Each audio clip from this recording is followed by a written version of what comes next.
What is an HMO?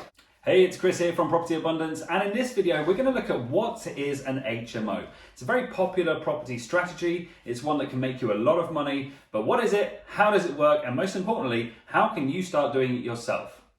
So firstly, what we want to do is decide, basically explain what an HMO is. Okay, so an HMO is where we have a larger property, typically 4+ bedrooms, although in London sometimes you can make HMOs as small as 3 or 2 bedrooms. And we start to rent out.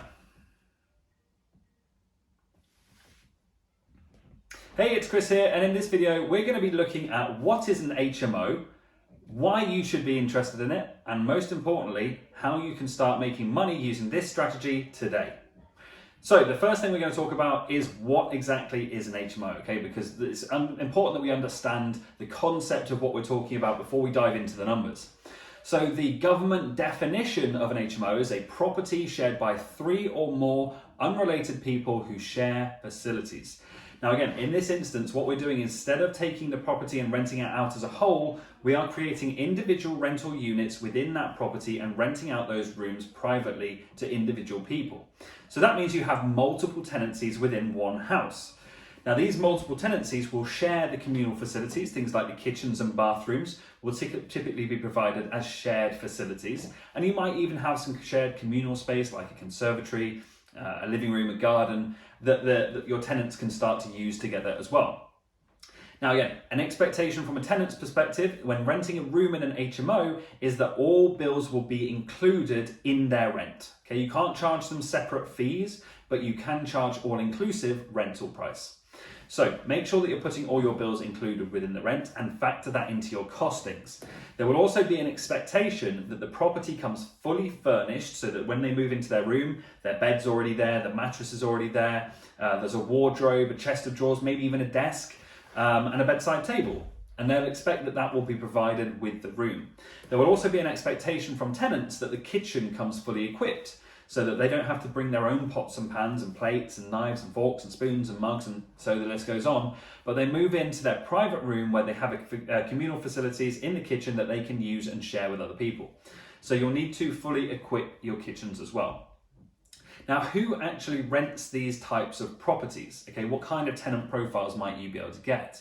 Well, the first is the professional young worker, okay? The just graduated from university, just got their first white collar jobs, don't have a huge amount of money behind them and therefore are looking for ways to save money, or have just moved to a new town and want to share with people so that they can make some new friends.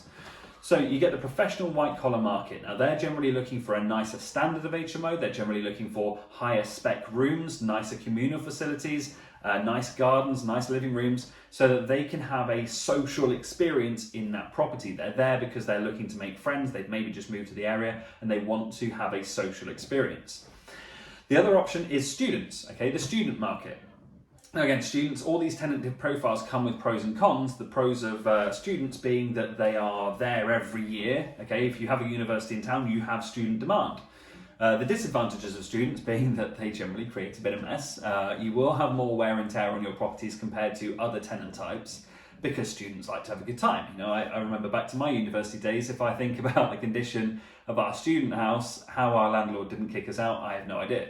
But we all go through that phase, right? So now students are a great source of tenancies because again, they come every year, they are consistent, and they are, if you have that university, then you have that demand in the area because they're looking for their own private student lets. Now, again, one of the issues you're going to face with student lets is that because a lot of people, a lot of institutions, pension funds, etc., have cottoned on to the fact that actually you can make quite a lot of money renting to students. They are now going in and building purpose-built student blocks where you get like 100 units in a block and each 6 rooms shares a kitchen and has a couple of bathrooms, or even the rooms are en suite and the beds are built in, and it's like almost like a property in a box kind of set up in the room. But they do a really nice standard. Now that can make it a bit harder for the student landlord to compete. And so that sometimes, you know, where you get these big institutions coming in, student landlords can maybe struggle a little bit more. The other tenant demographics you can consider are blue-collar workers. Now, again, these are typically people with lower paid employment, things like warehousing, things like retail, things like hospitality, okay, are classically underpaid sectors of the economy. Now, why would they want HMOs? Well, because it's the cheapest room option, or it's the cheapest accommodation option. Now again, put yourselves in your tenant's shoes. If you're making less money at work, it's reasonable to assume you're going to want to save as much on your accommodation bill as possible. So that's where demand for rooms becomes really prevalent, is in areas where there is a lot of lower paid employment. So look for manufacturing areas, look for warehousing areas, distribution hubs. So within my own business, within TradeStage, we accommodate people from B&M. We have I think it's 16 HMOs near to the B&M distribution centre in Bedford. We provide a lot of accommodation for those guys. We have up near Luton Airport, we have a lot of HMOs, and we accommodate cabin crew and people working in facilities at the airport. And those kind of roles for the blue collar stuff. Other avenues you could explore are supported living. Now again, this one's a bit more specialist and not for most people, but where you have people with certain elements of care requirements, and it could be anything from like really mild learning disabilities all the way up to needing 24/7 supervision. There is an accommodation requirement for people on that spectrum. And generally, with the less severe cases, so the mild learning disability style of type of people, will be put into a house and they'll have a carer there 24/7 living in the house, and they might do 2 carers with 12-hour shifts, and there'll always be someone there looking after them and just helping them get by on their day-to-day lives. But they require accommodation that meets HMO standards as well. And generally they'll pay a little bit more, but also your maintenance bills will be a little bit higher, because again, with the learning disabilities sometimes comes the inability to know how certain things work properly and can cause damage. And your final model could be the DSS model. Now again, this is housing benefits. This is where somebody can't afford their own accommodation or is currently homeless, and the council will pay for their accommodation or provide them with an allowance to spend on accommodation, we should say. Now, again, there's 2 ways that this can happen. Either the council can pay the tenant and the tenant can pay you, or the council can pay you directly.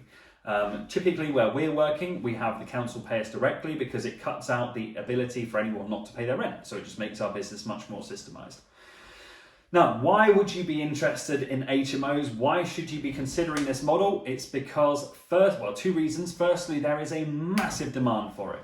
Okay, people want rooms, especially with inflation so high, especially with interest rates high. Everyone's struggling a little bit more now. And so people are looking for ways that they can cut their expenses. So everyone in 2-bedroom flats might be thinking about moving to 1-bedroom flats. Everyone in 1-bedroom flats, which is the most popular accommodation model in the entire country, the only way for them to go is either a studio or a shared room, or sorry, a shared house, a room in a shared house. So that means that when you get these periods of economic uncertainty and instability that we have right now, it creates a huge demand for this lower end of the market style accommodation, the cheaper end of the market. And that means that that's a massive opportunity, because not only does that huge demand push the prices of rooms up, but it also means that when you supply them, they are sold very quickly, you have less voids, and you have a lot more people looking to take your rooms in the first place. So tons of reasons. Now, why look at this model at all? Okay, great that there's demand, but what about the bottom line? Well, the bottom line is you will make more money as well. Okay, if we compare HMO investing to traditional buy-to-let investing, let's take a typical HMO in my portfolio. So we have 6-bedroom HMOs. We're renting each room for an average of $550 a month. That means the rental income for the house is $3,300. Then we take off our bills. Works out about £100 a room once we factor in things like council tax, Wi-Fi, electric, water, gas, and some maintenance. And that means that we get profits of £2,700 a month. Versus that same house but rented out as a single let to one family, where we'd probably get about 16, maybe 1,700 a month for it. So instantly about £1,000 a month more profitable to go down the HMO route than the than the single let route in the towns where I operate. Now, on top of that, we need to be aware of the flip side. Okay, now the flip side is, yes, there's a lot more money to be made in these creative strategies, but there is also more that needs to be done. Because now if you have a 6-bedroom HMO and you create that, you now have 6 tenants to manage. You have 6 people to make sure that they're following the house rules. You have 6 rents that need collecting. You have 6 rooms that need tenancies creating. You have therefore 6 times as many viewings. And that can create a lot more, admin requirement. So you need to be very sure and have this mapped out, how are you going to market your rooms to make sure that you sell all of them quickly? How are you going to deal with your inquiries? How are you going to deal with your viewings? How is your tenant registration process? Okay, what about your move-in process? Do you have your document packs ready to go to make sure that you're meeting all your legal obligations to the information you give your tenants? What about your rent collection process and follow-up process if someone misses rent? Maintenance for the house. Do you have a wide array of tradespeople to be able to fix the issue? Because now it's not just one person that's upset by the issue, it's 6 people. So we need to be very on point with our management processes. Now that means that there can be more work to do. Now, when it comes to this, it doesn't mean that it has to be you that does that work, although it could be.